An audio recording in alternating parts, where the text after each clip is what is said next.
रसूलिहिल नबिय्यिल करीम अम्मा बाद फ़अऊज़ु बिल्लाहि मिनश शैतानिर रजीम बिस्मिल्लाहिर रहमानिर रहीम व इन आक़बतुम फ़आक़िबू बिमिस्ली मा उक़िबतुम बिही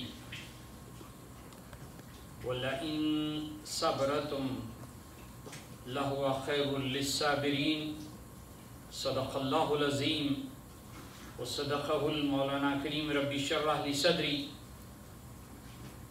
व यस्सिर ली अमरी वहलुल उक़दतन मिन लिसानी यफ़क़हू क़ौली। अल्लाहुम्मा सब्बितना बिइंदल मौति ला इलाहा इल्लल्लाह अल्लाहुम्मा जअलना मिनल लज़ीना आमनू व अमिलुस सालिहाति व तवासौ बिल हक़्क़ि व तवासौ बिस सब्र आमीन या रब्बल आलमीन।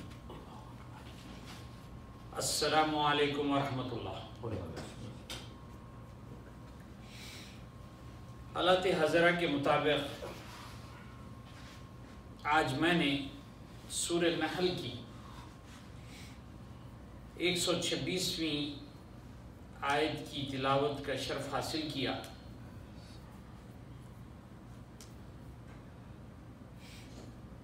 जैसा कि हमने सोशल मीडिया पे बड़ी ही इबरतनाक क्लिपें देखने में नजर आई। एक क्लिप में एक नौजवान को 15 से 20 जायद नौजवान जो सारे मुसलमान हैं उसको मार रहे हैं।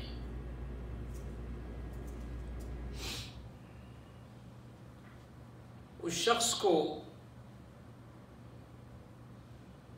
कुछ राजी कर रहे हैं जिससे वो आमदा नहीं है। मैंने जो तिलावत का शर्फ हासिल किया वो इन आक़बतुम फ़आक़िबू बिमिस्ली मा उक़िबतुम बिही। ऐ ईमान वालो,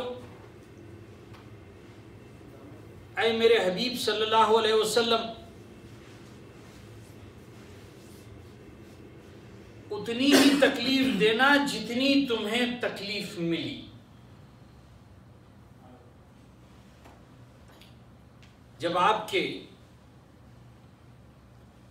लख्त जिगर चाचा हज़रत हमज़ा रज़ी अल्लाह ताला अन्हु का कत्ल होता है तो वो कुफ़ार मक्का इन सारे शहदा की लाशों को तरह तरह के नुकसान पहुंचाते हैं, हत्ता कि उनके जिस्म के अंदरूनी आज़ा को बज़ाहिरी तौर पे शहीद होने के बावजूद तकालीफ पहुंचाते हैं। तब अल्लाह के रसूल सल्लल्लाहु अलैहि वसल्लम अहद करते हैं, कसम खाते हैं कि मैं इस एक कत्ल का बदला 100 कत्ल करके चुकाऊंगा। तब अल्लाह रब्बुल इज़्ज़त इस आयत को नाजिल फरमाता है, ऐ मेरे हबीब सल्लल्लाहु अलैहि वसल्लम, वो इन आक़िबतुम, तुम्हें जितनी तकलीफ पहुंची उतनी ही तकलीफ देना, उससे ज़्यादा तुम तकलीफ नहीं दे सकते हो। फिर फरमा रहा है वला इन सबरतुम लहुव खैरुल लिस्साबिरीन, अगरचे तुम सब्र कर लो ऐ मेरे हबीब सल्लल्लाहु अलैहि वसल्लम, तुम्हारे लिए सब्र बेहतर है।